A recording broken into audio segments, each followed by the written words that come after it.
I need help. You are no exception. You gotta love yourself. How could this happen? Forgive yourself. Today on the Quite Frankly podcast. To be like a poster boy for the spiritual community, to be hung in a public way, ridiculed, disposed of, censored, and exiled from community. I wouldn't want to wish that on anybody. Nahko Bear, in his own words. Now, with this new album you're creating after this new experience, what are some of the, can you share some lyrics? Yeah. Are there any that stand out? Oh yeah. Take it from me. When I lost everything, I realized nothing happens to you, it happens for me. With all the stones they cast, I'll build something that lasts. My God, I don't regret. My past does not define what's next for me. And I am enough, just as I am. If you could say anything to them, the ones that stuck by you and the ones who didn't, what would you say to either of them? Full interview on the Quite Frankly podcast. Listen on YouTube, Spotify, and Apple Podcasts. My dear listeners, our guest today is a musician, storyteller, and activist. His name is Nahko, and he has been inspiring audiences around the world with his message of hope, healing, and social justice. Nahko's music is deeply personal, drawing on his own experiences growing up as a mixed-race Native American man in the United States. Through his lyrics and performances, he shares his truth with the world, inviting listeners to connect with their own stories. I also know that there have been some difficult moments in his career. There have been allegations made against Nahko in the past, which have led to his cancellation by some events and organizations. I understand that this is a sensitive topic and I want to approach it with respect and care. At the same time, I believe that it is important to address these issues and to have open and honest conversations about accountability, growth, and healing.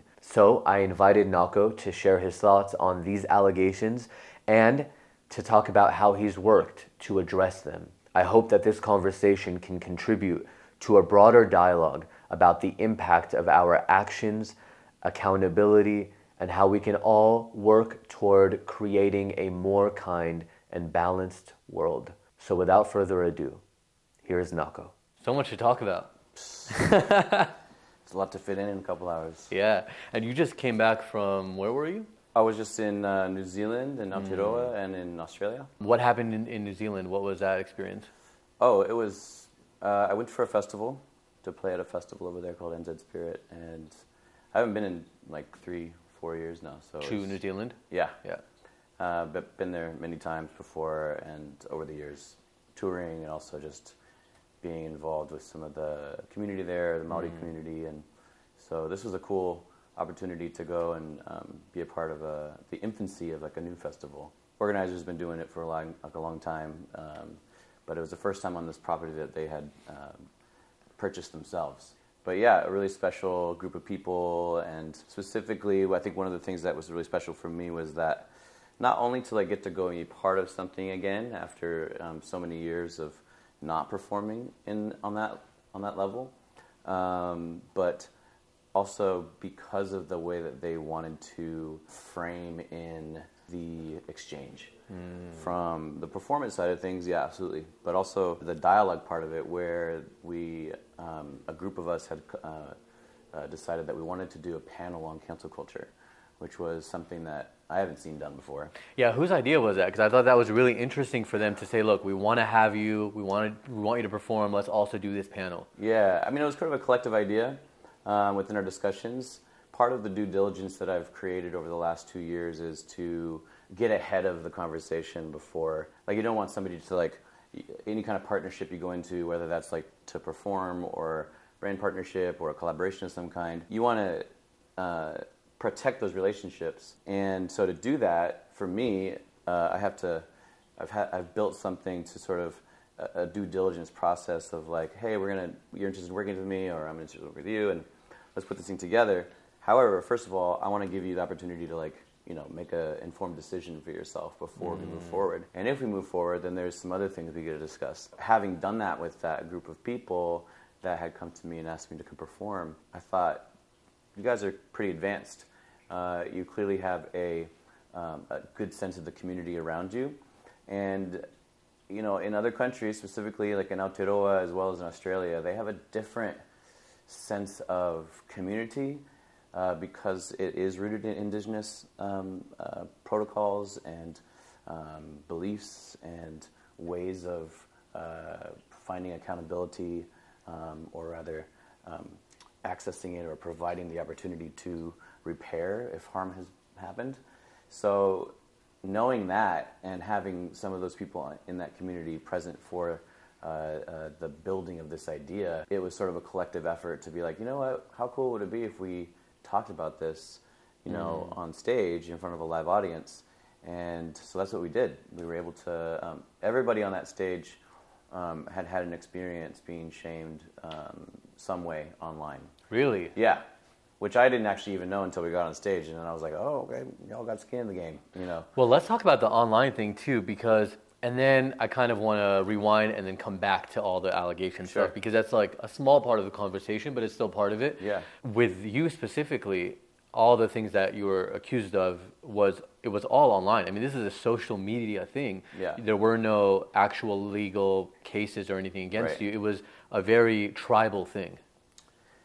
Yeah, tribal's a weird word, but yeah, kind of like a public lynching, in a way where, I mean, God, to be like a poster boy for the spiritual community, to be hung in a public way, ridiculed, disposed of, censored, and exiled from community. I wouldn't want to wish that on anybody. It's horrible. I forget your question now. The fact that it was. Yeah, no, I mean, more of a conversation than a question, but that it was a real public social thing rather than a thing that you were accused of, charged with. It was more like a calling out rather than a calling in. Right? Big difference. To call someone out with no framework to repair the alleged harm, to provide a space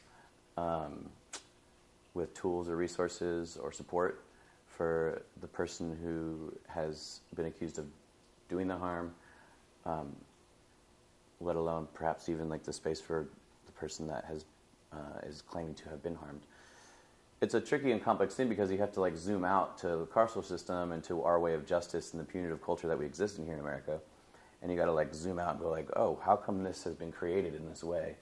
You've got the social media arm, you've got society with where it's at right now, and you have how far away we've come from that sense of real tribal form of process. Of some kind of due process. Yeah, it's like it's still tribal in the mentality, but it's morphed. It's tribal in the sense of predatorial. Us against this person or this thing, or yeah. It's ironic because although the group, the mob, if you will, claims to be addressing and dealing with the predator, if you will, that predatorial person, the behavior of the mob itself is predatory, where we feed on our prey, right? And if it's not you, it's going to be the next person that you're related to. Anybody that's associated with you, we're going to come for. And if they don't take our side, then we'll hang them too, And then that behavior becomes this cluster of like, it's the wolves feeding on themselves, It's remarkable the way that you can sort of predict how it's going to flow, and only the strong really survive. I want, for people who have not heard your music, who are listening, who might be like curious, let's play something, and then I want to kind of talk about the lyrics too, because I'm always looking for lyrics I'm always listening to lyrics. I'm such a lyrics guy. You're a writer, exactly. Yeah. And some of the songs, the lyrics that you write just really stick with me, and I think that specifically the ones I'm about to read, really have a lot to do with what we're talking about now. So let's play it. I'm like, what did I say?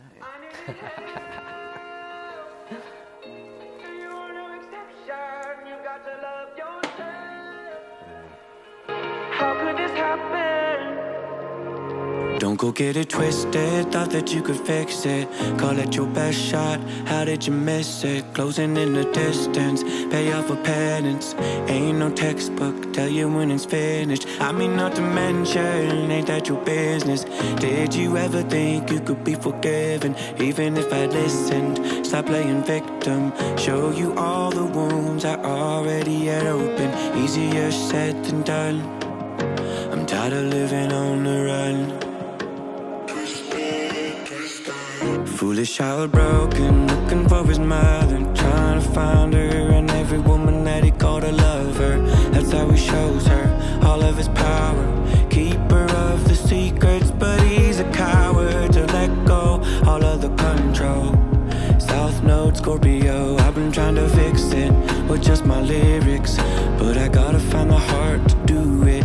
Well, this is easier said than done. I'm tired of living on the run. I don't want to even end it. I just want to listen to the whole thing. I'm glad you picked that song, because I felt when we put that album out that that song and Part Problem were the most vulnerable pieces that I'd put out that felt so true to me. And how, even though I had written those songs in that era, as the album was going to come out within that year of putting the album together, the music is so funny how, at least in my experience, it's so ironic that it'll really mean something to you down the line, you know. Why is that? I mean, here, let's listen to some of these lyrics, yeah? So, take off my tattoos, I'm just a regular dude inside a costume. Under the skin, I got game in it. I made paint with it. I became the same shame, I know, because I was born from it. And we're going to talk about that, too. Easier once it was done. I'm tired of living on the run. I need help. I love this part, and it's great advice for people too, right? I need help. You are no exception. You've got to love yourself. How could this happen? Forgive yourself. Nobody can do that, just me and myself. And I love that, because how relevant also was that for you in that moment of not needing or waiting for other people's forgiveness. Just, I have to forgive myself, right? And then you say, but I got it twisted. So yeah, tell me about those lyrics and what they meant a year later. Yeah. I mean, the voice of multiple versions of myself, and I'm talking to the younger version of me, like the inner child, the little boy. And I remember prior to writing that song with my therapist, I did this practice where I went like back into my earliest memory of myself, and I remembered being like 2 or maybe 3 years old. And I was sitting on the floor of my parents' house, one-story building, and I was wearing like corduroy overalls and like a little plaid shirt. And in my mind's eye, I went there as the adult version of me, and I picked me up, and I walked outside with me, and I was saying to myself, "Hey, little buddy, it's gonna be a journey, and it's gonna be confusing, and there's going to be times when you're really pissed, frustrated, confused. You're going to want to lash out, and you're going to want to do things that are going to hurt people, including yourself. And as you're going through those things, you can always call on me. You can always call on me, and I'll always be there for you. And use that tool, that resource that I'm offering you right now." And doing that like practice was like really powerful for me, because it gave me the permission and even just the foresight to think, who's really in control here, right? Like, who's navigating, who's making these choices, like what's the face that I'm showing every day, how am I showing up for myself, knowing, like even in those lyrics, like knowing that like, I think I specifically said there, I was like, I got mommy issues, I got abandonment issues, and how has that then translated, or how has it transformed me into the adult that wrote that song, what kind of behaviors have I seen develop? The negative and positive behaviors, what have I seen develop from this story?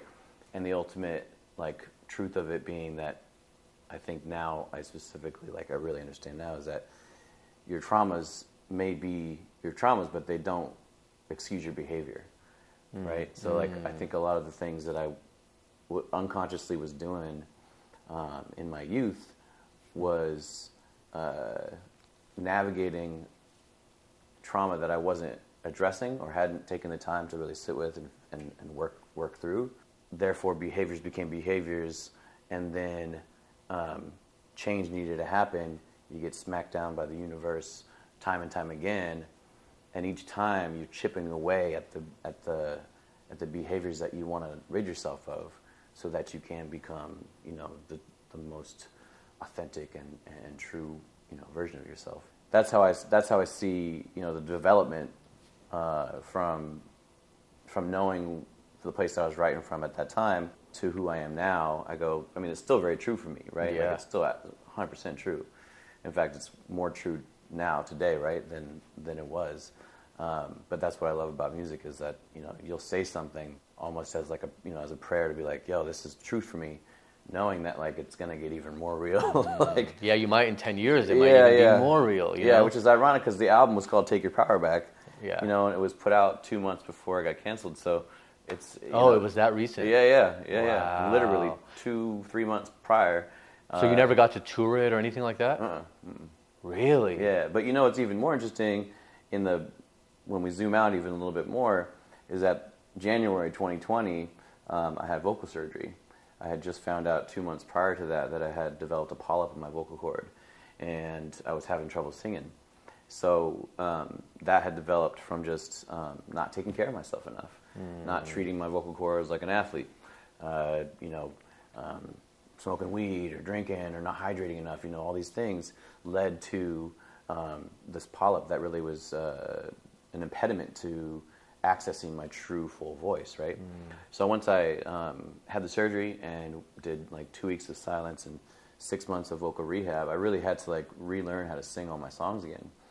But the irony being that January got the vocal surgery, May put the album out, Take Your Power Back, July get canceled, and go into the bottomless pit of despair, and discover that, in hindsight, discover that the irony of I thought at that time that I had my voice taken from me, but at the very same time, I was reclaiming my voice amidst the same moment, But you can't really see that stuff until later, until you've been through it, to see the perspective.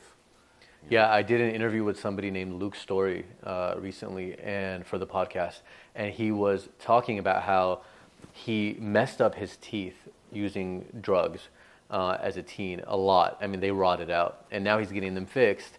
Because he's getting them fixed, they found that his jaw is misaligned, he's not breathing right, it's causing his neck and back problems. So now all that is getting fixed, and it never would have been fixed or even found out had he not had the drug issue, which, But and the reason I bring that up is he's currently having another issue. It's his ears. They're ringing constantly. And he says, from where I am right now, I can't see why it's happening. And if I stick with the feeling and focusing on it, it's going to drive me insane. So instead, I just keep focusing on there's a reason, and I'll know what it is later. I can't see it from where I'm at now, And then the funny thing is, you mentioned I think I had the reverse experience with my inner child. You went to yours, and you talk to him, which is beautiful, because somehow in the time-space thing, that message went through. He got it, With mine, I remember my very first ayahuasca journey, and I've probably had a couple dozen now, and at the very first one, my inner child walks up to me, and we have a full-on conversation, and I start crying in real life, and he's like, "Why are you crying?" I said, because I forgot about you. Totally forgot you even existed. I forgot that I was that little kid, And he said, he shrugged and he said, "That's okay, but from now on, can you just take me everywhere you go?" And I mean, I lost it, you know, and now I do. I take him with me everywhere, metaphorically, because he was already there, right? Sure, yeah. But now I'm acknowledging him. If I walk into a room and it doesn't feel like safe, it doesn't feel like I want to be here, my little child doesn't want to be in there, I take myself out. I leave, you know. It's like I listen to him now, you know. I feel that 100%. Like because at the core, I think of what my inner child always was wanting was to be acknowledged. And to be acknowledged within the places where it was fearful, right? To acknowledge the fact that, like, I don't feel valued. I don't feel I have worth here. I don't feel like I'm enough, you know? So please hold me and nourish me in those places, because you know where I'm going to get triggered to, like, act out, you know? And whatever those act out behaviors may be, right? Like, anything that may not be healthy for, like, my whole person, right? So knowing that, like, let's find a way to nurture and be present for that little kid, specifically in those spaces that, you know, he's gonna feel uneasy or not good, you know. So let's go into, because people are probably like, what is he talking about? With the actual what happened in 2020, right? So you released this album. You have the vocal surgery. So in 2020, there's speculation, let's call it, about sexual abuse, and it resulted in you and your band, we have to mention too, right? Because they were affected by it as well. And their families and our whole team, anybody associated with me in that business model. So you guys are all removed from festivals. You cancel your 2021 tour. To be clear, like we said earlier, all these allegations were made on social media. Someone else told me, and I wonder if this was the case with you, and I'll finish the question though, is that there's always a group of like 10 to 30 people, and it sounds like 1,000 people, because they're posting stories every day. Yeah.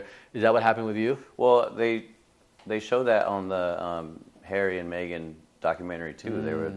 It was incredible to sort of see it on that scale, I think, like that there was like 80 people that were behind like their campaign against them and stuff. Wow. And it'd been the first time that I'd seen it like kind of put together in a documentary in that sense, where it was like, yeah, oftentimes it's a very small group of people who make a lot of noise, right? But yes, that was my experience. However, in the beginning, and I think like the most shocking part as I was going through those first 2 weeks to 2 months was just like, wow, these are my former fans, you know? And they were divided, right? Yeah, some of them were like too, supporting you, others were tearing you down. Yeah, it caused a very big rift in those communities because they're so tight-knit, you know. I remember when it was first starting, I was starting to catch wind of it, and I want to be very careful how I say these things, because I don't necessarily think it's my place to like speak about someone's accusation about me, to bring their story into the space. I just want to speak from my experience, like that the majority of these people, individuals, were strangers to me. And when it started to sort of when I started to catch wind of it, there was, I will speak to this, the first post about me was like a woman saying that she had seen me like at a festival when I was in my early 20s, you know, and that I was allegedly with this like, you know. How old are you now? 37. Okay. That I was with this underage girl around a campfire, like very, very late at night, and that this girl's parents were there, there's people on the fire, and that she said she saw me making out with this girl. And in her first sentence of the post, she's like, "It's time to cancel Nahko."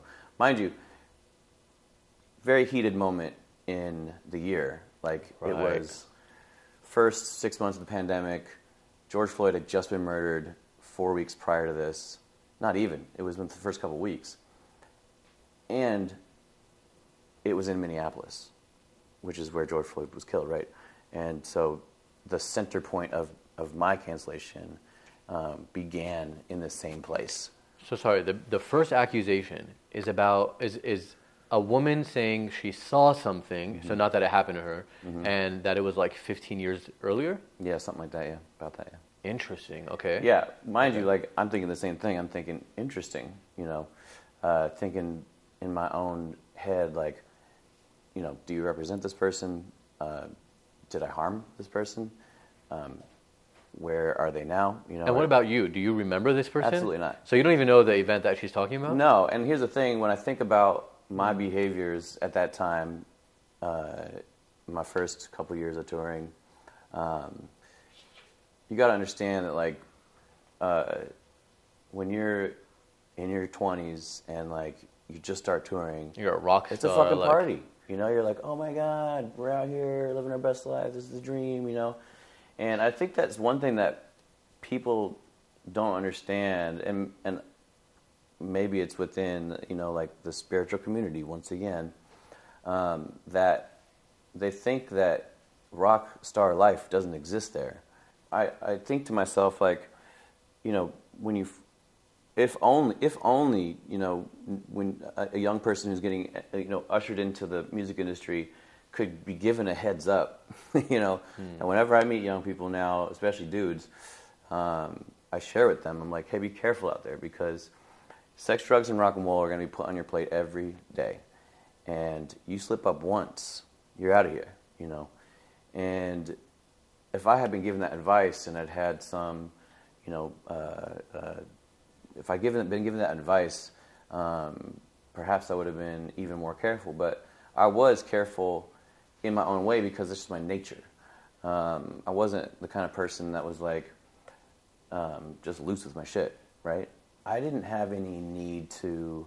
I didn't have any need to be like a manipulative person, or to like, as people will say, to abuse your power, because the way that the infrastructure is built, you are offered all that stuff right from the get-go. You have to swim through females throwing themselves at you, sliding in your DMs every day. I think that we often forget to talk about the behavior of women in those, inside those systems, where as a man, as a young man specifically, in my early 20s, my mid 20s, like you didn't have to like try to go get something, because it's always right there. Sex and drugs, rock and roll, it's all right there. You know, you can just pick what you want. And so I don't think people really understand, especially in those communities, like the access, and also the way that women are just like constantly throwing themselves at you. And so what you got to do, you have to have a good sense of respect of yourself, of how you want to navigate your relationships, and I had that. I had, you know, even though I didn't grow up with a dad that like gave me great personal experiences in how he related to women, I did have good men in my life. And that's not to say that like I did some crazy shit. Of course I did, you know.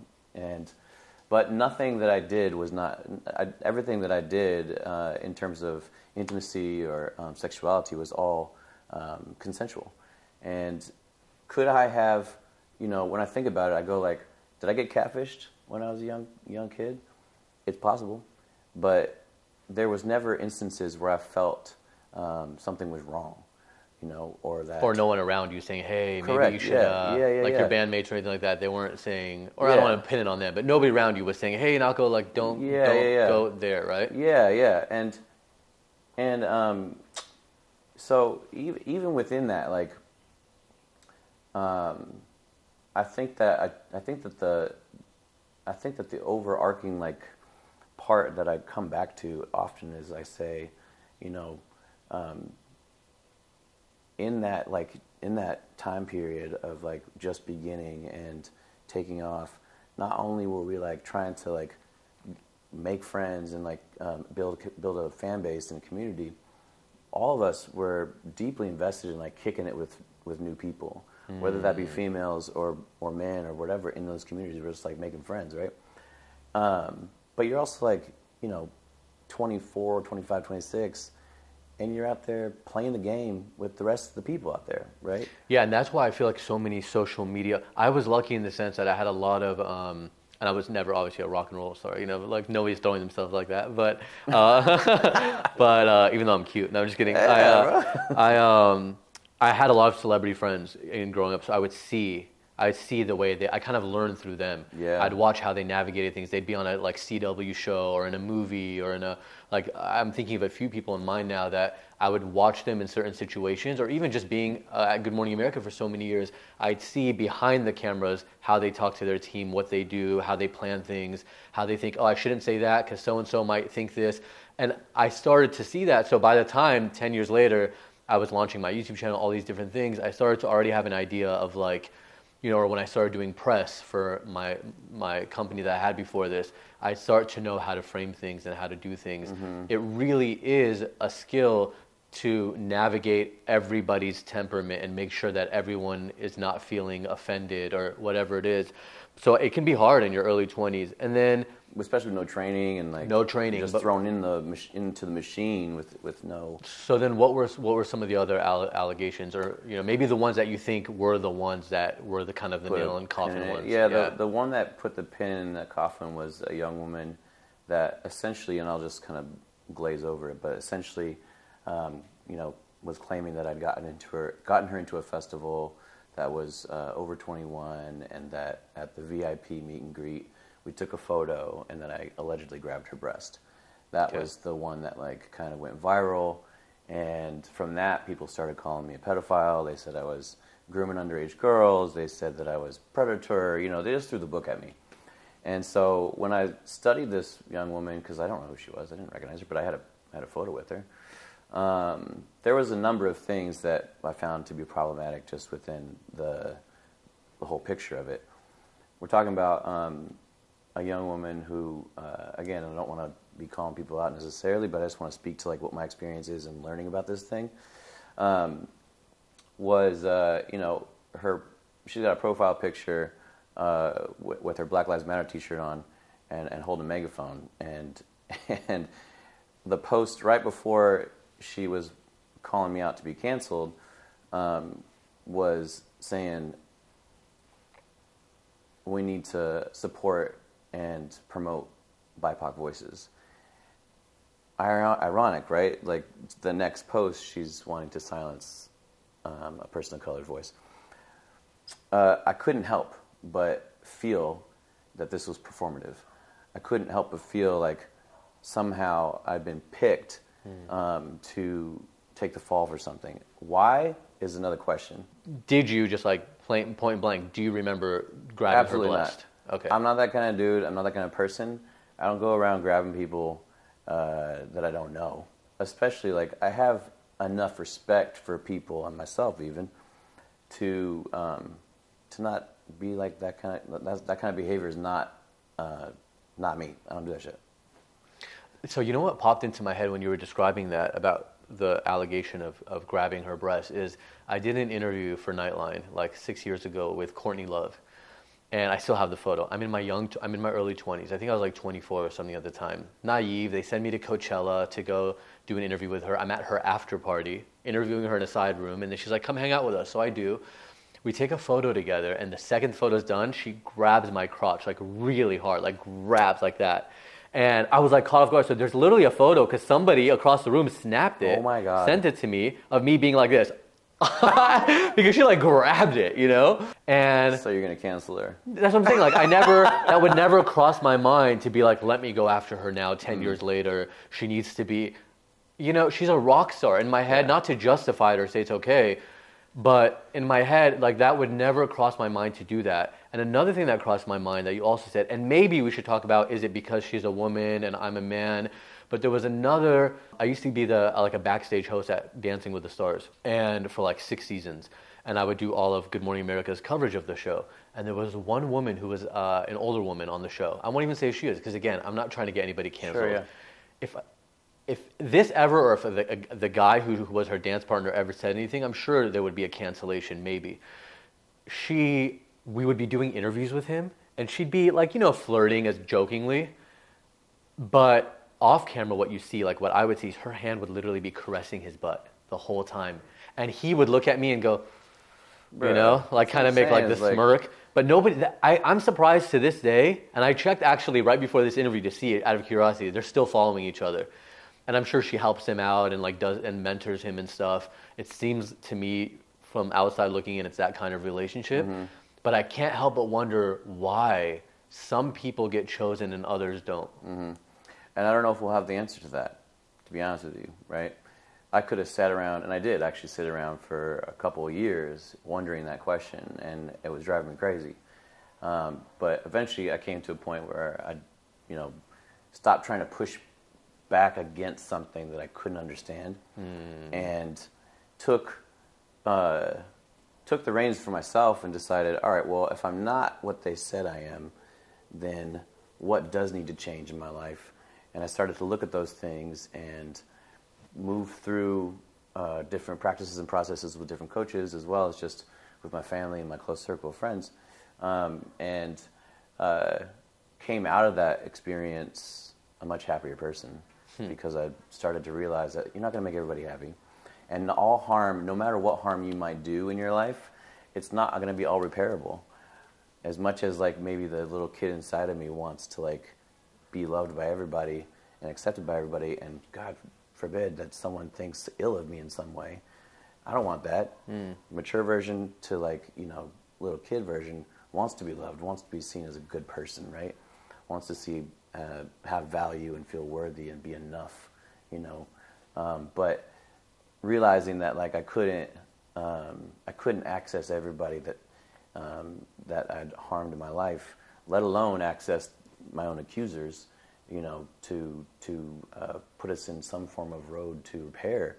I had to start with me, right? The point of transformation begins with yourself. Of course, I'd known that truth, but it took me a while to get through that part where I was like, but why? To get to the place where I could say, let's look at yourself and let's take care of you, your family, your immediate circle, let everything else just be as it is. And the work that you do within yourself will speak for yourself. The music that I write from this will speak for itself. The art that I create from my pain body, and my joy body, right? All of that, which is what I've been doing from day one, continues to stay consistent. And if I can stay consistent with my own transformation,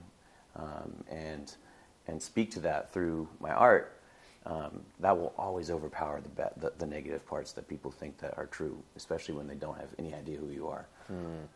What would you say now to the fans who, if you could say anything to them, the ones that stuck by you and the ones who didn't, what would you say to either of them? So the ones that didn't, fair play. I hope that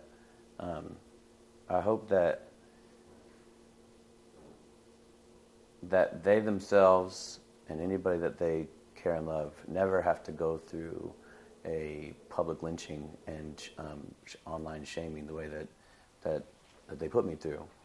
And I want them to think about this very simple question when faced with an opportunity to slander someone or throw rocks at somebody that they don't know or that they think they know. Whatever it may be, the question is very simple. It's just, is this true for you? Is this true for me, what I'm hearing about this person? Has my experience with this person been this way? Or am I hearing this like down the coconut wireless, chain? I'd love to see us become more thoughtful rather than so knee-jerk reactive as a collective to when we hear of harm being done. I think the saddest part that I want to see shift, the most troubling part, is that we seem to be using the same tools as the oppressor to try and solve our community issues, interpersonal community issues. And if we truly are community and care about life, care about each other, care about each other's well-being, then I'd love to see us find ways to rid ourselves of the systems that oppress us and punish us, and find ways to choose systems and institutions that help us heal and grow, rather than disposing of a person when we say that they've done something wrong. and exiling them from the very community that we say we want to, that we're a community that holds and nourishes and helps heal. Like, let's do that then, right? Let's bring that person who we say is harming to a transformative space, rather than a punitive space, which is what we are living in still today. So let's find different ways to deal with harm and repair in our communities. That's what I would ask, and I'd love to see that happen. And then for the people that have stuck with me through this journey, I can't thank them enough. They're the reason I'm still here today and doing what I truly love. I mean, I had to ask myself many times over the last 3 years if it was worth it to continue to do what I love to do. And I thought, well, the universe, is it telling me to do something different? Should I choose a different path? Is this the opportunity to change directions? And is that what I'm being asked to do? But after years and many hard nights of prayer, like, I saw the answer was, no, you're still doing the right thing. This is where you're supposed to be. But you had to go through this, just like you had to go through everything else that you've been through, in order to become whole, and in order to become the most authentic version of yourself and offer the real deal, the real truth. And your beautiful and harrowing journey does not make you. None of that is going to define you. You get to choose. You get to choose ultimately. So thank you. I want to say thank you to everybody that stuck with me, because they're ultimately, really though, the foundation and the infrastructure of like why I've continued to keep doing this. They're still there, Tons of people. It's amazing. Like, I constantly am reminded when I'm out in public, because getting death threats. I still get death threats. But really? The most violent shit you've ever heard, like horrible stuff. Like people saying they're gonna like do things to my children, like do things to my family. Like if they see me in the street, they're gonna shoot me. That kind of shit. It gets to you, and you go out in the world, and as a person of color, I was already looking over my shoulder. But it makes it even worse when it comes from your former fans, to fear for your life on the daily, just going out in public. But I will say, outside of a few interactions, every interaction I've had has just been love, straight love. With that allegation and you saying I don't recall it. Well, it didn't happen for me. Sorry, it didn't happen for you, like, right? Yeah, it's not something I had it didn't to happen for you. not, yeah. So not only not recalling, you're denying it. Yeah, absolutely. For it to be just like not even discussed, cancel, right? Is Right. that a very American thing, or is it a European thing as well, or no? I have found in my experience that it is absolutely a very American thing to do, and then other countries who are more akin to American justice as well. Australia, for instance. However, in Europe, as I began to try to re-enter into the music industry and find where I could be welcomed and perform, Europe was welcoming with open arms. And I remember having conversations with promoters over there and asking them, hey, did you receive any backlash for having worked with me in the past? And the overarching response was no.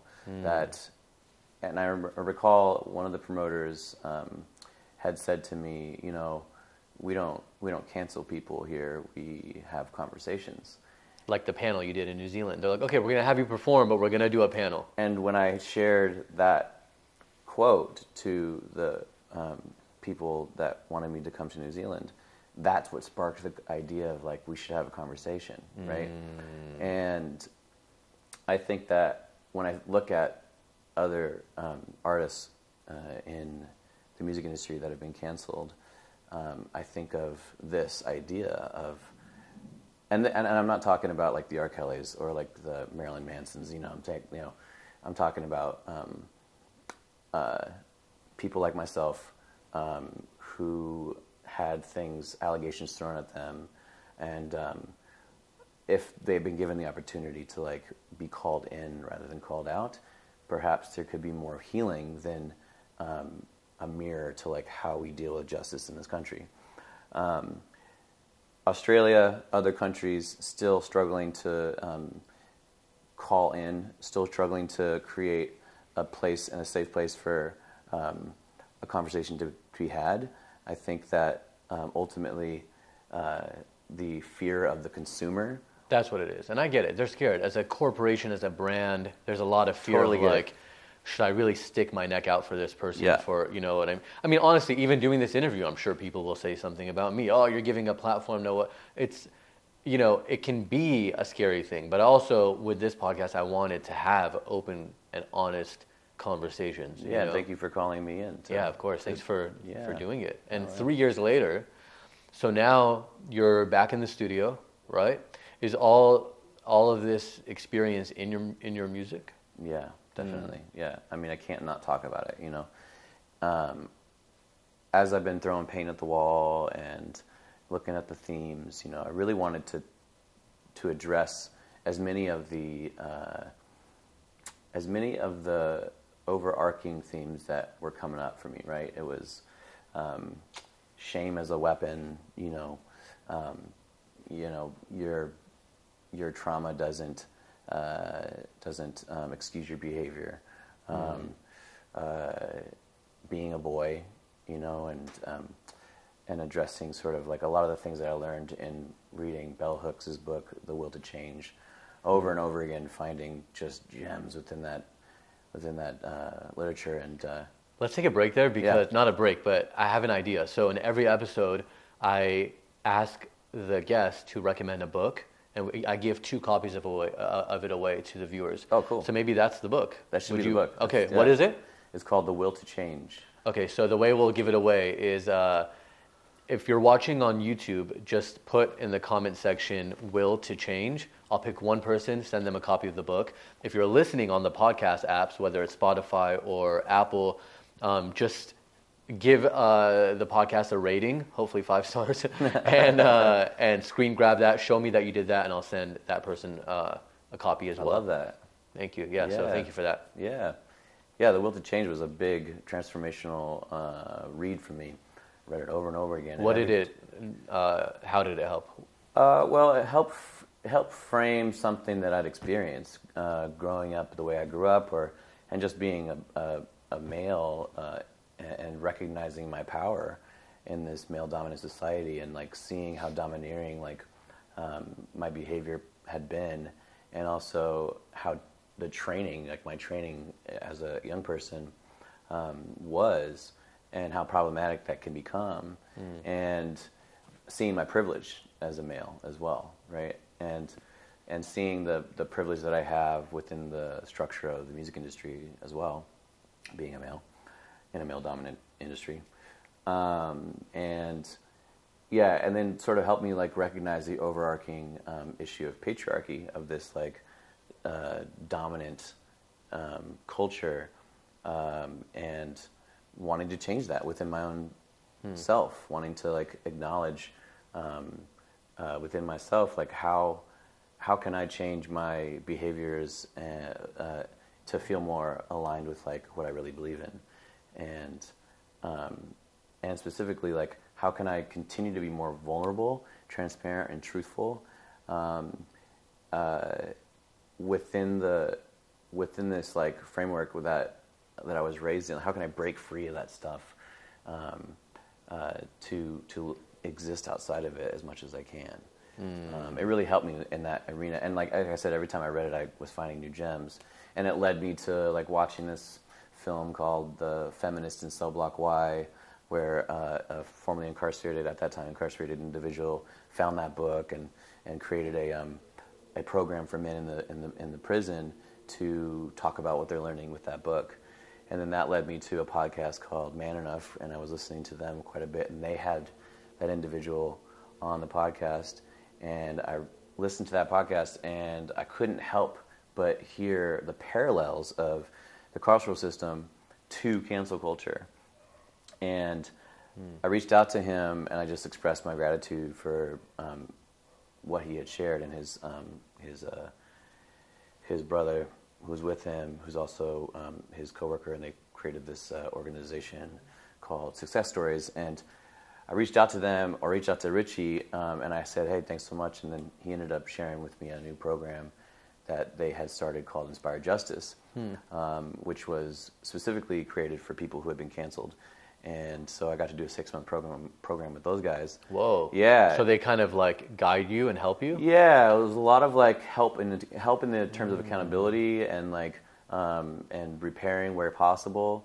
And I'd already done a lot of that repair work prior to working with them. So during this entire time, you were doing a lot of work on yourself. A ton of work. Wow. I mean, I jumped right into it because, I mean, look, I'm naturally the kind of person that wants to, if there is a problem that I'm a part of, I want to figure it out because I don't want to be part of the problem anymore. Like, I don't want to do stuff that's hurting people. That's not my nature, you know? Wow. So, like, okay, so what am I doing wrong here? Okay, so within the first couple months, I'd found a coach who, this wonderful late 50s, 60s Jamaican man, God bless him, Richard Wright, rest in power. I found him, and his specific work was working with men of color and boys of color who, around consent culture, and that's something like that I'd never even like heard of really before, other than actually my Lebanese friend, deep teachings around that. Had shared with me. And so when I started working with him, it was based on healthy masculinity and consent culture, two things that I really hadn't done any work on, or even like the language around it. I think a lot of men haven't done that yeah, work. But like, you know, the language around it, or like, you know, looking at where I hadn't been vulnerable enough, or like, you know, where did this behavior come from, that kind of stuff, right?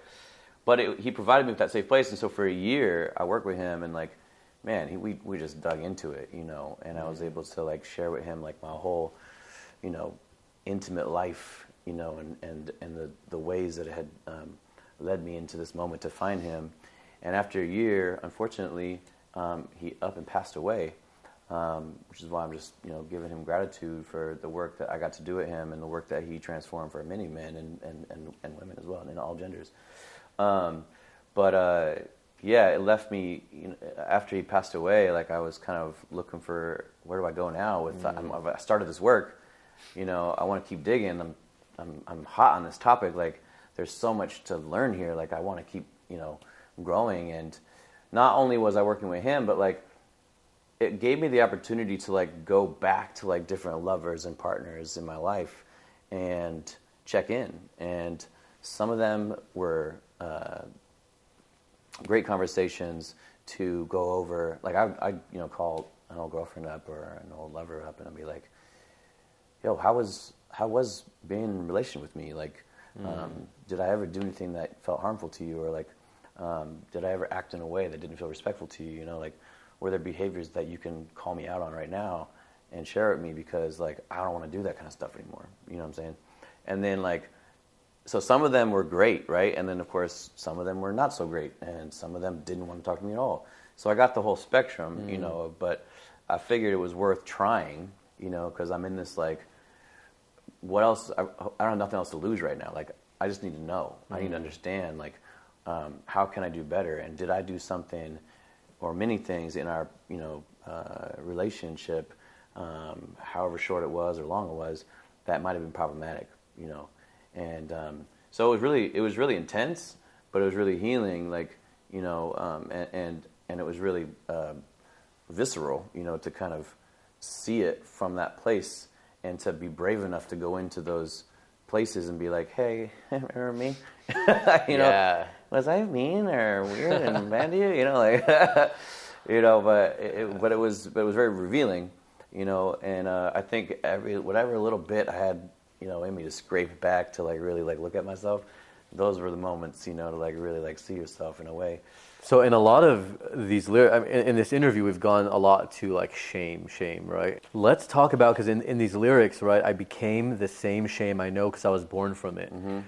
I don't know if, I'm sure the hardcore fans know your history beyond the music, but let's delve a little bit into the family history when you talk about I was born with it. So many layers there, right? So there's your biological mother and father, and then the adopted parents and the dynamic there. So, and then you're raised white Christian in a white neighborhood.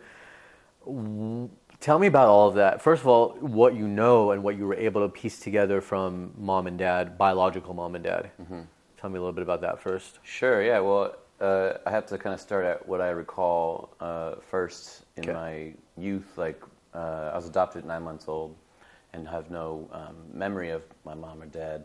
And so the parents that raised me, my mom and dad that raised me, were the only memory that I have. And so I remember maybe being like 4 or 5 and getting a present from my biological mom, and my mom that was raising me was like, "Oh, this is from your other mom," and I didn't really translate at that time. Like, oh, so your mom, who raised you, knew who your biological mother was? Yeah, so it was a closed adoption, private. So, my biological mom chose the family based on their profile, etc. But they worked with the caseworker. So I think that was just for protection in some sense. Like, my mom was 14 years old, so she was feeling like she couldn't do this on her own, and so I received letters from her till I was about 5, and then she kind of lost being in touch. But I didn't get those letters till I was about 18 years old, and so being raised in the way that I was raised, it was like it was a very different environment than perhaps like. Well, for sure, what my biological mom would have raised me in. Very different environment. What were those letters? But what was in those letters that you read when you were 18? It was written by a 14 and 15-year-old, right? Yeah. So that's what I was thinking in my head. Yeah. I mean, they're really cute. You know what I'm saying? Like, there was like a young teenager, and just a sweet young woman, talking to her firstborn, and she was saying things like, "I hope you're not mad at me. I had no choice. Like." I think this is going to be best for you. She was very articulate and well-rounded in her language, even at a young age, because she is just so grown. I mean, she had to grow up so early. So I remember, though, at every end of the letter, she'd be like, "When you're ready to come find me, please come find me." And she signed it with her social security number. Whoa! Which didn't end up smart though. Yeah, which didn't end up actually being the tool or the resource that I used to find her, but I did think it was cute and enduring the way she framed those letters. And then sorry, go ahead. Well, I have a follow-up question, but you're probably going to get to it anyway. So go ahead. Well, and then so what was her relationship with your biological father? Oh, there wasn't one. She was sold to him. He had just come from the Philippines, so he was 21. Coming from all his own trauma, right?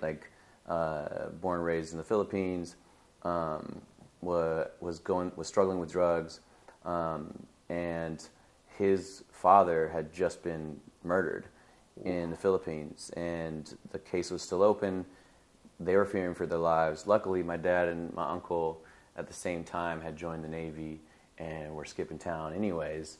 My grandmother and my auntie both fled the country, came to California, to Vallejo, and began a life there. So they're first generation Filipinos. And so when my dad first touched down and ported in San Diego, he went to this bar, met my grandmother, and my grandmother was hustling 4 of her youngest kids out of the bar. And my mom was sold to my dad for 2 weeks, and so I was conceived there like that. And when my mom found out she was pregnant, I mean, she basically ran away. Because she knew your grandmother would make her get rid of it, or? No, because she didn't know what to do. Like, my grandmother was not supportive of. I mean, just full of abuse. There was no it just wasn't happening there. You know what I mean? She didn't feel safe there, so she was like, "I'm out." So she ran away back to Portland, where they had come from. I can't help but think how much generational healing you're doing by doing all this work. Where even when you're just accused of something, you take it so seriously that you're coaching, trauma work, working with this person, reading that book. Yeah, but I mean that's just my natural way of being, right? And it would be. I'd be curious. Obviously, we can't go back and say what it would have been like if my mom raised me, as opposed to the family that raised me, my mom and dad that raised me. But I will say that hindsight, you know, I'm so glad that like my biological mom decided to let other people raise me, because even though the environment that I was raised in as a young person I felt was problematic, there were parts that were problematic, as any young person is going to say about their family, right? But I also see the gifts in it, you know, in hindsight, and a lot of the stuff that like got told in the form of a narrative around my life story in the first 6-7 years of my, you know, touring life, really framed in my mom and dad that raised me as problematic. And I think that like... Oh, as in you framed it that way? Well, I told the story, but I didn't have the language or the experience yet to actually talk about the parts that were problematic, but also support them because of the gifts they gave me, right? I didn't talk about the duality of it. I was only focused on like, well, this shit was fucked up, you know, so this is why I'm mad. Did they ever say anything? Did they ever acknowledge it? Well, yeah, because, and I didn't, and it's taken till this stage in my life to like really see like the places where as a young person I wasn't thinking about them. I didn't have them in mind. I was just thinking about the idea of them, you know. And so yeah, they took it hard. There was moments that were a struggle for them to like hear about Nahko's problematic white parents, you know, like, and that was really sad for me now when I look back on it, because I go, both my moms are still with us, both my dads have passed away, but I wish that I had done better at like supporting, you know, the environment that they did provide for me that was healthy and nurturing, while also holding, you know, the parts that were problematic and difficult for me. If I had done that, that'd have been great, but what better time to start than now, right? Yeah. And then your mom, both moms are still in your life. Yeah. And I'm just imagining, because weren't they both at your Red Rocks concert in 2019 or no? No. There was some moment you talked about where they both came to a show. Yeah, it was actually like in 2014 or 15. Okay. In Eugene, Oregon, where the first time they both had come to a show. And did they sit together? They stood, they were near each other. Okay. And I had asked both of them, I was like, yo, if you want to, I asked the mom that raised me, Diane, I asked her, I was like, you want to say something tonight? And I was like, it's kind of a moment, you know. And she was like, all right. So they both got up there, and Lisa, my bio mom, was like, I don't know if she was ready for what she want to say, or what, they both kind of freestyled it. But Diane, she got up there first, and she was like, she blew everybody away. She was like, she said something to the effect of, you know, it's a primal wound to be adopted. And she said, he's found music and he's found a way to share his process of that wound and then share it with you all. And she goes, and that's really medicine, and that's what, you know, this really is. And I was like, whoa, quotes. And I got to chill. Yo, yeah. Quotes. I was like, damn. And I was like, wow, you know, for one of the first times, I was like, wow, she really understands me, you know. And Lisa followed up with some deep words too. And just to see like both my moms, right, these pillars, these queens, right, like having worked together, you know, to create me, you know, in a sense, and to raise me and to bring me into this world to do this work that I got to do, you know, amazing. You know, the matriarchs, both the matriarchs, to have two moms, like, you know, I'm so lucky. Right. You know, yeah. Some days I'm like, double the love and double the nagging. Oh, yeah, you know. So then the father who is your biological father, right? Because you said he passed. Did you ever connect with him or have a relationship with him, or did you just leave that? Yeah, he passed away when I was 8. Oh, okay. So, you know, I had a lot of anger towards him, knowing what he did to my mom, etc. And it took me many years and, you know, experience in life to come around to the place where I felt I could forgive him. Knowing his life, knowing where he'd come from, in his mind, what was okay, what was not okay. But yeah, that just took time, you know. A few years after I met my biological mom, I was 21 when I met my biological mom. A couple years later, she helped me find my biological father's family, and thus began the long journey of integrating into like my blood family. 2 different cultures. I mean, my mom's Puerto Rican and Native. My dad's side's Filipino, and so to like have these different cultures to like all of a sudden be like the firstborn and be a brother, be an uncle, be a cousin, be a nephew. It was a lot. It was a lot, and I wrote a lot about that. In fact, many of those albums at that time, like Dark as Night and Hoka, were really about that story. It was like, oh wow, I feel like the black sheep. I'm in between these 3 different families, and who am I because of all this? And there was a lot of anger. There was a lot of frustration and anger, and that came out of it. And so you can hear it in the music, right? You can hear a lot of the ways that I was just like trying to identify as somebody. I was like, who am I because of this? Like.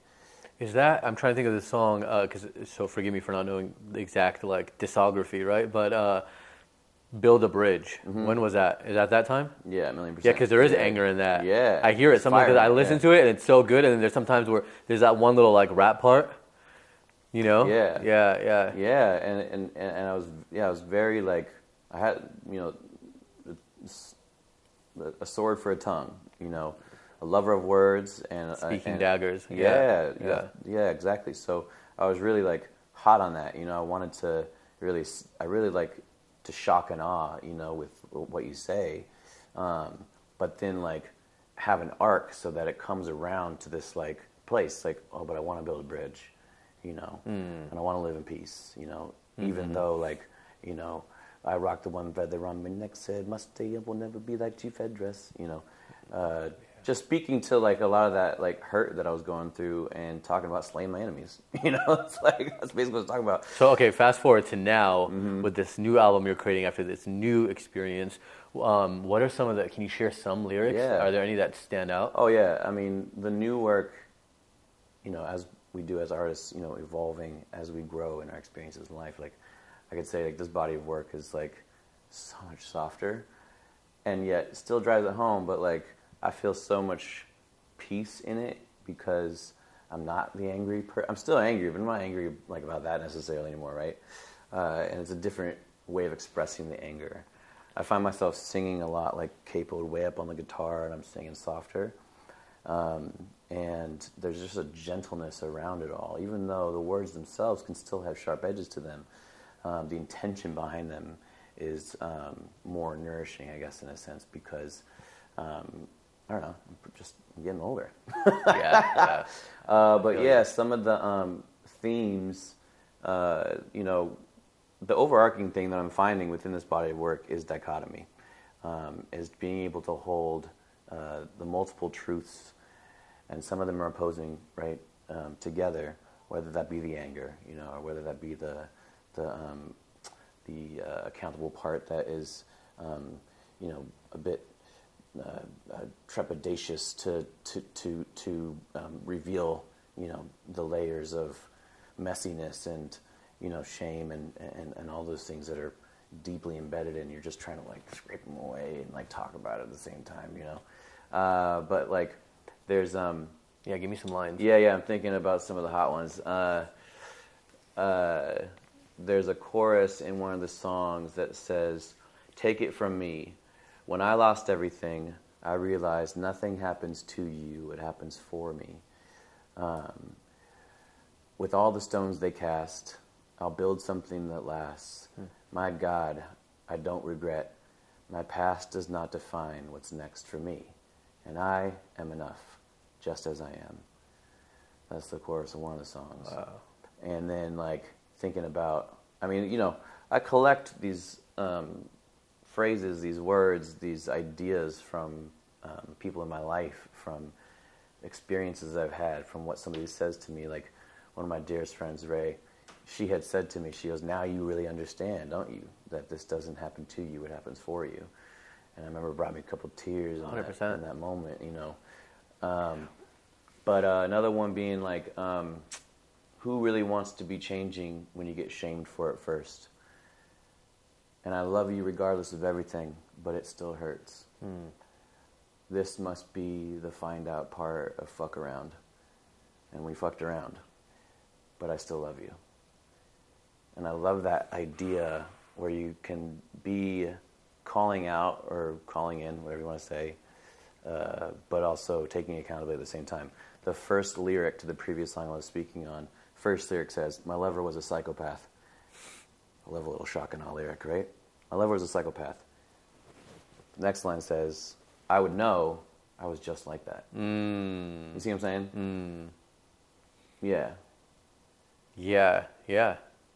It's like magnets to each other. Tell me about, so the Jamaican man that coached you that passed, his name is Richard? Richard Bright. What do you think he would say right now watching you record this album? He'd probably be crying a little bit, in his most beautiful, vulnerable space. Proud of me, for sure, for taking it all on, rather than wallowing.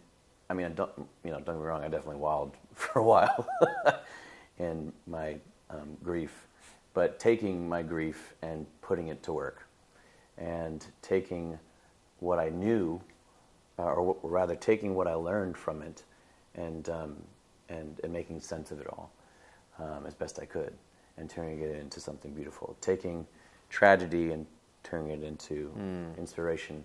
Taking mud and turning it into flowers, and then finding the gold.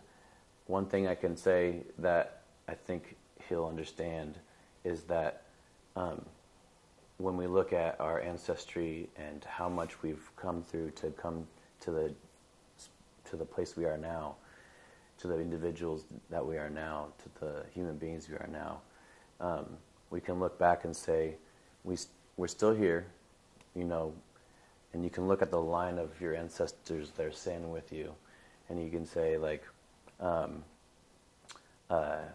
we did it together, So I know that he understands that, and I know he'd be happy to see that I chose this, that I chose to keep in it, rather than run away from it. In that sense, Yeah, it's brave. How open are you to letting me do a clearing on you? Yeah. Yeah? It's like 10 years of therapy, and I'm actually excited for you as we talk, because I'd be shocked if you don't, in a few days, tomorrow morning even, or maybe the day after that, it's like a workout, you feel it the next day or the day after that you don't just feel, like you've been carrying this since you were a kid, and then you're not now. It just feels different. I don't know how to explain it. Because we talked a lot about anger and shame. And what I would like to do, even though it's going to take a little longer, maybe like 10 minutes, 15 minutes, is clear everything that's around the heart. Anything. Yeah? And that'll be everything from now, and it'll go down to when you were born, and then beyond that, anything you inherited from biological mom and dad. So if your mom had shame or anything that she was holding on to, pass that on to you in the womb, I'll clear that also. You don't have to do anything, just kind of receive and be focused with me, and I'll do all the work. I think this is why people really resonate with it too, is sometimes they go through really extreme things and they don't want to talk about it, so they don't want to go to a therapist, and then they'll come to me. And I'll literally say, this happened at age 51, you have fear from age 17. They're like, oh, that's when I got this. That's when whatever, 27, that's when I got divorced. It's going to match up to certain things, and you don't even have to say. For some of them, I'll have to, it'll make me, your subconscious will say that it needs you to say it out loud before I can clear it. But it's very rare. It's like 1 out of every 10, maybe. Yeah. So if I have permission, I'll begin.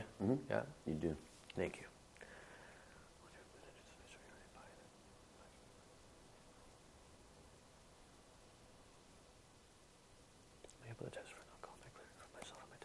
So I'll be doing these with my hands. Also, you might see I'm just muscle testing to double check my answers.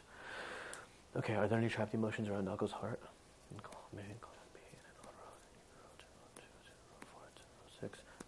It's funny, the first thing is shame, which we've mentioned so much in this. And you said you're 37 now? This is from before the age of 35, after 35, age of 35. So this one's from age 35. Do we need to know more? Can we clear it? Good. So a couple years ago. So I'll use magnets to clear this from you. Good. Did we clear the shame? Am I testing for Nahko? Does Nahko have a heart wall? Okay, a feeling of lack of control. And that's also at 35. Do we need to know more? Can we clear it? Good. And always with these, give or take 6 months, but roughly 35. So probably a little bit of the aftermath. Oh, big, Yeah. huge. And of course, like lack of That's control. when I pulled the tour and was like, I started spiraling pretty hard that year. Yeah. Okay, feeling unworthy before the age of 30, after 30, 30, 31, 32, 33, 34. Also at 35, do we need to know more? Can we clear it? Good. We can clear it. Usually when I clear the heart, we start from a recent age and it just gets younger and younger and younger as we go. Indecisiveness, panic. Okay, there's also panic before the age of 30, after 30, after 35, 30, 31, 32, 33, 34. Also at 35, do we need to know more? Can we clear this? That was a massive good year. Wow. Good year for learning. Yeah, big facts. Oof, okay, good. Did we clear that? Yeah. Am I testing for Nahko? Does Nahko have a heart wall? You have inherited stubbornness from your dad. I know you didn't know him, but this is your biological dad. Makes sense. This one's going to be a little longer because I'm clearing it from both of you. Did we clear the stubbornness? Yes. Am I testing for Nahko? Inherited stubbornness from your mom. So it's on both sides. 34. Is that 34? And it's defensiveness. That would have been the year. That would have been the year. 2020. So the accusations start coming out. And okay. And that is what it is. Good. Did we clear that?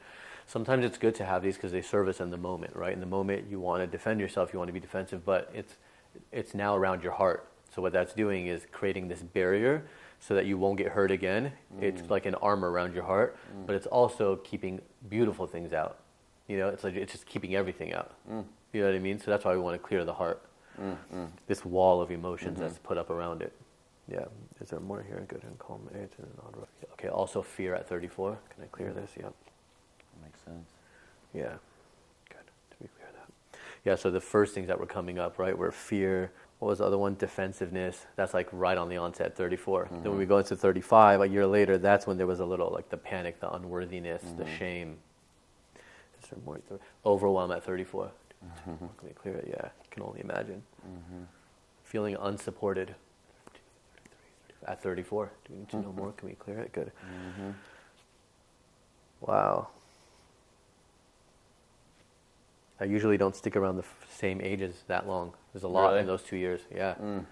Not specifically around the heart. Like if I was clearing around that scenario only, then yeah, because we'd keep going back to it. You know what I mean? Yeah, sure. But when I'm just clearing around the heart. In general. Yeah. Yeah. And then there's grief before the age of 30, after 30. Also at 34, do we need to know more? Can we clear it? Good. So grief is usually a loss, feeling a loss. Yes, sadness. Worry at 34 also. We're clearing that. So for people who are watching this on YouTube, they'll see the clearing. Otherwise, I'm using a magnet to clear it. Is there more here? Good. And calm 8, and not aroused, and one, abandonment. Okay, there's also abandonment before the age of 30, after 30, 30, 31, 32, 33, 34. Can I clear this at 34? Can we clear it? There's inherited vulnerability from mom. So we'll clear this vulnerability, just feeling unsafe, not secure. Yeah. Feeling like you could get hurt, like that's that feeling. So your mom basically felt this before you were born. And she passed this on to you. So all the time, every time I get one that's inherited, just know that that was before you were born. They passed it to you at conception. So like the stubbornness from before, this is just something that's in them. And they're passing it on to you in that like junk DNA that we don't know what it is. There's all these little memories and records. Inbox. Yeah, exactly. yeah. Is there more around the heart? Yeah, call Meg. How are you feeling so far? Good. Okay, good. There's heartache at age 18. That resonate? Leaving home, 17. Leaving home. Yeah, testing strong. Yeah. Is there more around the heart? It's a great one to clear for an artist. It's creative insecurity, and it's actually inherited from your dad. So your dad had this creative insecurity and passed it on to you. I always think of him when I think of like where I inherited the music part, because he played guitar. But yeah, my mom's side never. But he might have had that creative insecurity to do anything with it. Yeah. Right? Yeah, creative insecurity again. This one's not inherited though. So it's your own. At one point it was felt before the age of 30, before 25, before 20, before 15, before 10, before 5, after 5, 5, 6, 7. Can we clear it? It's age 7, which by the way is super common. I always get for somebody when they have creative insecurity, it's usually around that age. It's like the first time maybe you had a school project or something, and this like creative insecurity. Yeah, I started playing piano when I was 6. Okay. Related to piano? Is it related to piano? Yeah, okay, it could be that. There's also abandonment before the age of 10, before the age of 5, 4, 3, 2, 1, 0. So as a newborn, you felt that, you knew that abandonment was happening. Even if you weren't conscious of it, you were subconsciously. Did we clear this abandonment? Good. Is there still a heart wall? Is it in column A? Then there's insecurity at age 17. It's common. Oh yeah, big one. I mean, that's when I was like exiting the nest. Yeah, and that's what insecurity is. I'm glad you said that, because some people think insecurity is like low self-esteem. Insecurity is not feeling safe or not knowing that I'm secure. Where do I go? Yeah. How am I going to do this? Am I doing the right thing? Right. There's inherited wishy-washiness from dad. So just going back and forth, not having a backbone, able to make a decision. So when I asked if there was still a heart wall, it was giving me a no. But then when I asked if you had something that was hiding, it said yes, and it was defensiveness. So that defensiveness wanted to still be there, you know? Did I clear it? But we cleared it. Is there a hidden heart wall still? Is there a heart wall, a hidden heart wall? Good. All right, that's everything. Yeah, easy, right? Yeah. That's dope. You'll have to let me know how you feel tomorrow. Yeah, I will. Again, it's this, it's a feeling where you don't even realize what you're carrying until you're not. You know? Yeah. I know that. Yeah, For sure. Yeah. Thank you. You're so welcome. Yeah. So, all right, you're back in the studio. Yeah, I thought of one other thing I wanted to share with you. Yeah. About it, because as I've been developing the theme, you know, and what's the imagery, it's the coming out of the cave kind of a thing, right? Like, been in hibernation in many ways, you know, working on myself, taking care of me, you know, my family and my land, my home, you know. That was one of the biggest gifts, really, you know, was rather than being so outward, you know, in my expression of who I think I am, to go back in, you know, both to home and to myself for, you know, 3.5 years now, and to find new value in it all, right? And worth in it all. And as I framed, or as I was looking to frame, you know, the themes of this new body of work, it's sort of like the phoenix rising, you know, kind of coming out of the trenches in a sense. And there was a chorus that I wanted to share with you that said, "Failed assassination, shame the timeless weapon, and pain is a circle. So now you're just as bad as the people you target to pander, quite the double standard. Does anybody ever think for themselves? I am alive. I was in the trenches before your stories mentioned it, and I have survived. So don't go sleeping on me, because I survived that woke shit." Whoa. You know who's going to love that song? We have to send it to him, Joe Rogan. Oh yeah, he'll love that shit. Yeah, exactly. Right? Yeah. I heard it because I heard him talking recently about his like attempted assassination, as you call it, right? And they were like, "What did you do during that time?" Somebody asked him, and he said, "Honestly, he's like, he worked out and worked out like crazy, Yeah. and took mushrooms every day, and went inward and looked at myself and didn't read the comments, didn't watch the news, just was with myself." And he's like, and by the way, when I came back, I had like 4 million new followers. Like, you know what I mean? So Yeah, he's like, I remember he said that. he was like, "I'm good." There's almost a sort of like, I see it now when I listen to his podcast and I watch, almost like you poke the bear a little bit. Now I see him even more kind of like making jabs at like mainstream media or at cancel culture or woke culture, because he's now had that experience. He's impenetrable. Yeah. In that sense. Yeah. So I was when I heard those, I'm like, oh, he's gonna like that. And it was an accident, actually, that last line. I didn't have the last line, and I was in the booth and trying to come up with how am I going to end this sentence, you know? And my producer was like, "Did you just say you survived woke shit?" And I thought, no. And then I thought, oh, that'd be really good, though. He thought he heard it? He thought he heard it, yeah. And then we were like, I love a good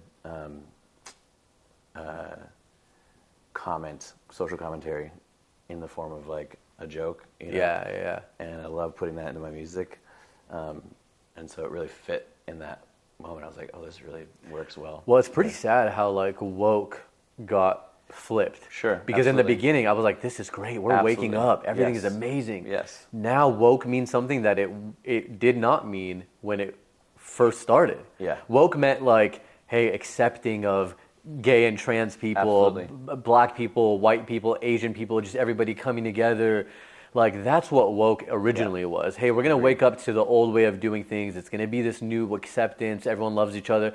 It became like, what did you do? We're going to look at every tweet you ever did in the last 30 years and hang you for it, rather than say, like you said, let you grow from it and say, like what I just did with you. Like, let's see what's going on in your heart that would have maybe the shame, the shock that would have led to certain things. Let's clear that, so that you can be a whole person in society. Yeah, and in politics, it's just become a Trojan horse, you know? Yeah. Look at this stuff, let's complain about all this stuff over here, so you're not seeing that we're really not working and focusing on. You want to do can you read those lyrics again, that chorus? Yeah, it says, failed assassination, shame, the timeless weapon, and pain is a circle. So now, you're just as bad as the people you target to pander, quite the double standard. Does anybody ever think for themselves? I am alive. I was in the trenches before your stories mentioned it, and I have survived. So don't go sleeping on me, because I survived that woke shit. Wow. So you talking there about like living, right? What is living now? So much simpler. So much simpler. I have really simple goals to maintain my very humble life at home, and to raise a child, to continue to write music and do what I love in that art form. Life's a lot simpler and slower now, and it feels great to not be in that like wheel, you know, of constantly reactive. Chasing, you know, the wheel of capitalism, and while I'm still within that, it's more, I have more control over it now. I don't have to feel the pressure to like be somebody, because I know who I am, right? And now I can move forward in the world on my own terms, in that sense. You know what I mean? Absolutely, yeah. Do you think that your daughter, right, when she grows up and she looks back at this moment in your life, or you know, Googles you to see what's going, you know, what your career was like? Because I'm sure by then you'll have so many more albums and whatever else. But and she probably at that point will have gone on tour with you, you know, if she hasn't already.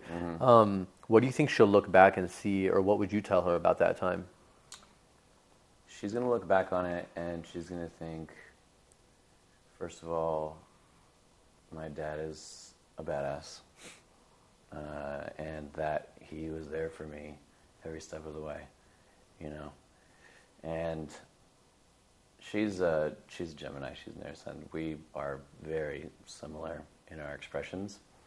And I think that because she's growing up at a time when divisiveness and picking sides is such a mainstream thing to do, my feeling is that because it seems as though it's so blown up right now that it's so easy to see it, you know, because there was, you know, years prior it might have been harder to sort of like really witness it and be like, oh wow, it's very clear. Now it's so clear that like it's my belief that as she grows older, that particular way is going to fall away.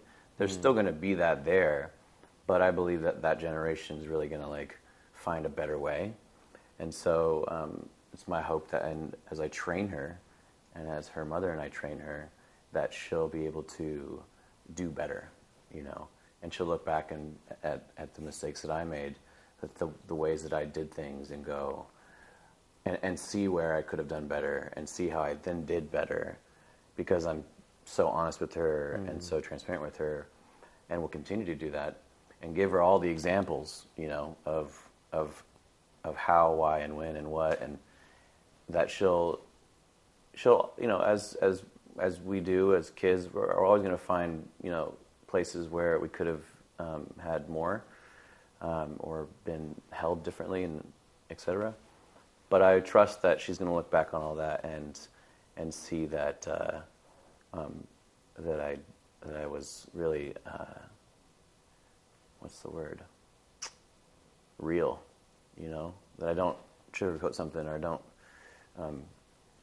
try to paint it in a way that's that frames me differently, but just to be totally raw with her at all times, and to show up as I am every single time, whether I'm in a bad mood or a good mood or whatever it is, or I'm hurting or I'm overjoyed about something. Like, I'll be real with her all the time, and I think that's what she'll be able to pivot from when she reflects.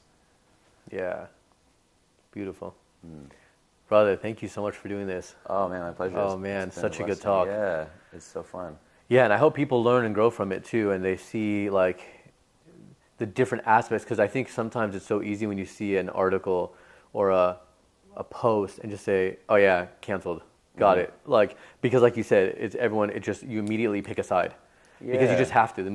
Well, you don't have to, but things are moving so fast that people just want to make a decision. We are disposing of people right and left, every second. If we could just remember the humanness, the messiness of people as we are, of people who want to do better, and that there can be process for harm and repair, and obviously it's case by case. Right? Absolutely. Oh my God. It's totally case by case. I'm not, we're not saying if somebody does something insane, like shoots up a school or something, for us to Obviously. say, oh, well, let's try to help them and give them a chance. Because, but maybe help them from prison, right? Like, they should still be in prison. They should still whatever. But yeah, because it still opens up the bigger issue of how we punish.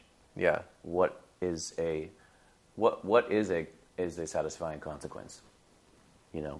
As a community, as a people, what is satisfying? For the actions of an individual, bigger conversation to be had. Clearly, but and with a lot of people, we're not talking from about, every angle. Yeah, we're not talking about providing places for real dangerous people who have no intention to repair. Right. But I think it's really important, and I want to commend you for wanting to have the conversation, because there are other people who are still in that fear body of, I don't want to have the conversation because I'm afraid of the consumer, or I'm not able to see that if I'm approached by somebody, whether that's a comment, an email, or a phone call, with a sense of compassion and a sense of neutrality to engage. Because I think that the death of dialogue doesn't have to be dead. You can still, we need to have those. We need to have conversations, and we need to talk more, And I think of it as first of all, as a human, and also as a former journalist who, we would talk to people all the time who maybe did something that we didn't agree with, or unsavory. You think, but even massive scale, right? Like Barbara Walters would be interviewing Saddam Hussein, sure. or whatever, and nobody would attack her or the network or ABC or anybody to say, why are you giving this person a platform? It's more of listen, we need to have this conversation. I really wanted to have the conversation, whether it was on or off camera. I think I told you this, because when I had my conference and we were looking for somebody to perform, and I reached out to you, at that point I didn't know that we had already gotten somebody, but I remember when I brought it to the event team, one thing was oh, but did you know that he has these allegations? It's probably better to just not do it. That was the immediate reaction. And I remember being okay, accepting that answer, but also in the back of my head, all the way until the day you and I talked on the phone, it still had always bothered me that I just said, okay, and I didn't reach out to you and say, hey, can we talk about this? You want to tell me what happened so I can know, so I can make an informed decision? Yeah. And that's when I was oh, I need to have you on the podcast to talk about this, because I have to, in my head, justify the fact that I never asked you. You know what I mean? Or wasn't brave enough to have the conversation. Yeah. Yeah, I appreciate you following through with that feeling. Thank you. Yeah, because when you reached out to me and I was like, you sure you want to talk to me? You know, I was a bit, because it's in alignment with the last year, with more opportunities, to discuss and to have a heart-to-heart conversation about it on camera, off camera. I think, and you as an energy worker too, understand and realize, like, as you begin to like let go of, like, because there was a few years there where I was like, please, somebody talk to me, I want to tell you, you know. And then as you let go of it, like, then all of a sudden people are coming to you, you know. So true. So that's what I started witnessing, and then you showed up, and because I'm so open and like guarded, but like open because I'm curious too. Like, what does the universe want me to say, and like, where am I going to go and talk about it? You know, to find the right people to share with. You know, it's all meant to be in that way. Yeah, and then after this, I think it's just all in the music. You know. Yeah, because now it's like I go, well, what the music's going to speak for itself. Exactly. And I'm showing, and me physically showing up for the job. You know, going where I'm wanted, and building things in a way that feels secure, safe, and aligned with like the new version of me, right? Therefore, me showing up, the music speaking for itself, my own changed behavior, my own changed person, that's gonna be the pillar for as I continue to move forward in life. I can do it now with like a lot more security and happiness because I know that like I'm good now, you know.